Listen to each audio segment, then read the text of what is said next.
California's leaders have spent years promising an expedited break from fossil fuels and to go all EV. But the state is discovering a hard truth. Gasoline and diesel still underpin day-to-day life, and California will keep relying on oil even as it builds out alternatives. 13 refineries remain in operation today, with only a shrinking subset still making California-specific gasoline, which makes it more expensive, and policymakers are now quietly adjusting to keep fuel flowing and the prices from spiking even further. And we have covered that before on this channel. The politics may be loud, but the math is even louder. And California cannot phase out refineries faster than it can replace their own output without triggering a volatility at the pump, supply risks, and, of course, serious economic fallout. And we have seen all of that in California. For decades, refinery capacity has consolidated while demand shocks and environmental requirements have intensified California's vulnerability to price spikes. And the state had roughly 50 refineries in 1980. Today, there are only 13 operating as of January 1st, 2025. And that's according to federal data. And it reflects a structural decline, even as California's unique fuel standards keep supply tight and imports, of course, very complicated. This consolidation means outages or conversions at few large facilities can ripple through the market immediately. And it's major reason regulators and lawmakers are recalibrating their approach in 2025. Notice that's very quiet and not in the mainstream media. A turning point came as several Bay Area and Southern California plants exited petroleum gasoline production to focus on renewable fuels, led by the full conversion of Phillips 66 Rodeo Complex and the Marathon Martinez transition to renewable diesel. And of course, the trucks need that in order to get things from the ports to the warehouses. Now, these moves were celebrated as climate wins, but they also reduced in-state gasoline production, increased dependence on gasoline imports tailored to California's boutique blends. And the net effect is a tighter market with less buffer, especially during maintenance and unexpected outages, which happen all the time. And that raised alarms inside Sacramento about supply security, and that's a big problem. By mid to late 2025, the state's own energy officials acknowledged the risk of rapid refinery exits. A joint legislative oversight analysis documented conversions and announced closures, warning of near-term supply constraints and likely very high price increases in California. And it imports more finished fuel and stabilized in-state production to bridge the transition. In other words, gas prices are about to go through the roof if they let all the refineries close. So policymakers began to favor measures that kept existing refineries operating and maintain minimum inventories, not because the state is abandoning climate goals, but because it needs a managed glide path rather than a cliff. That's according to them. I think they'd rather have the cliff, and that means cutting off all gasoline-powered vehicles, but that's not about to happen. And by that time, Gavin Newsom won't even be in office, so we'll see who the next governor is. The most visible policy reversal was the pause on implementing a refinery excess profit penalty. Initially touted as a landmark accountability tool, regulators delayed enforcement until 2030 after two large facilities representing a substantial share of capacity signaled shutdown plans. That's not good for the state.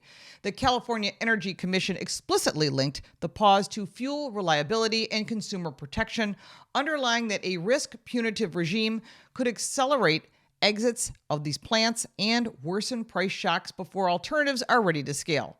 Translation, prices are going to jump big time and consumers and residents will be very angry and they didn't want the pushback. So the state calls it a victory for practical reliability over rhetoric and a recognition of how sensitive the fuel market has become. Governor Gavin Newsom's administration has also shifted posture toward industry engagement as gasoline prices remain a political and economic pressure point.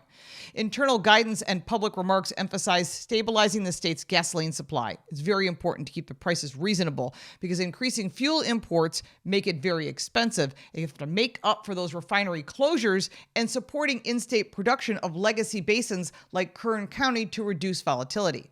The message to refineries has been blunt. California believes they can profitably operate here because the demand will persist for years, even as the state accelerates clean energy buildout. That practical stance is now informing legislation and regulatory guidance. In other words, they're going to make it expensive for you to refine in the state, but they're going to give you incentives to stay in the state. However, that's not good for consumers, no matter how you slice it.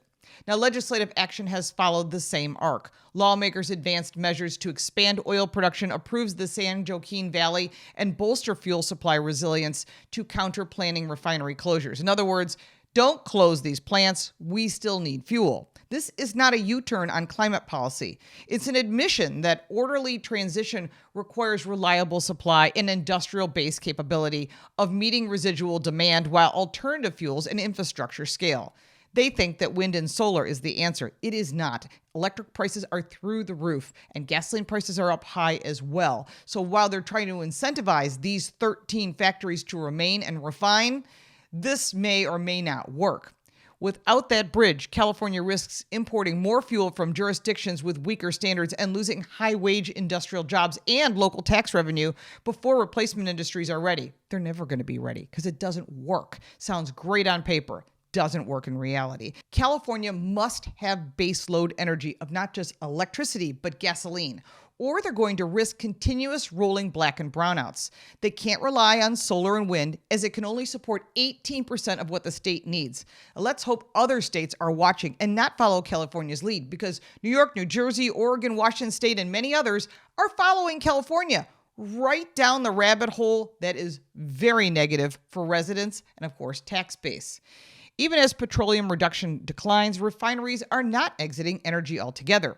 Rodeo's renewable conversion is now producing around 50,000 barrels per day of renewable fuels, including sustainable aviation fuel capability, which it needs for airplanes, while being partially powered by solar and using waste-based recycling, which is very expensive. Marathon Martinez conversion followed a similar path after navigating lawsuits and environmental approvals, illustrating the complex and very costly, time-consuming reality of repurposing production. These projects prove transition is possible, but at a very high price. But that also underscores why the state cannot afford supply holes, while conversions they claim will work, but they don't. Analysts warn a broader economic stake in refinery reduction in this transition. The Bay Area's refinery belt impacts thousands of jobs, municipal tax base, and supply chain, and closure could trigger cascades of problems, from worker displacement to cleanup liabilities. Those risks explain why policymakers are now threading a very small needle, encouraging conversions and emissions reduction while maintaining enough petroleum capacity to prevent costly disruptions for consumers and businesses. Sounds like many of them want to get reelected, and that's why they're backing off. That is the shape of California's managing transition in 2025. It's more cautious than activists expected. The result could be disastrous if they follow through on that original plan. So where does that leave the state and the 13 refineries? Well, regulators are easing off financial penalties that could cause abrupt shutdowns, expanding fuel options like higher ethanol blends to cut prices, and coordinating with industry and ensuring that minimum inventories are kept and smoother maintenance schedules are in place. At the same time, California is approving conversions enabling renewable diesel and oil production and moving ahead on clean energy buildout. We'll see how that goes, especially with the new governor. The signal is clear. Keep the fossil fuel backbone steady while the next generation system ramps up. Again, we shall see. The political narrative, battling big oil, has met with operational reality of keeping 40 million residents and the world's fifth largest economy moving. California is not abandoning its climate trajectory. Again, we'll see what the next governor has to say, but it is recognizing the cost of moving faster than infrastructure, supply chain, and consumer adoption can support. And consumers have already spoken. They're not buying electric cars, and that is not going to help them meet their needs. And the result is a wake-up call. Partner with the refineries to ensure stability, support conversions where feasible, and avoid creating a supply crunch that forces more expensive imports from out of state and higher costs to drivers. That is why California will keep fossil fuels for the foreseeable future, and we've called this out before. The bottom line is that Gavin Newsom is on his way out, along with his bad ideas and policies that cripple Californians. California's energy system is evolving, and the EV mandate is gone and not coming back. Gasoline and diesel remain essential, and refineries, whether petroleum or renewable, are the industrial spine of the system across the entire United States. Managing that reality means fewer price shocks, stronger reliability, and lower gas prices for all. If you like this video, give it a like and subscribe for more videos like this, and check out our car review channel, Car Smarts. You can support me by buying me a cup of coffee, and if you want even more content, check out the links in the description. I'm Lauren Fix. Thank you so much for watching.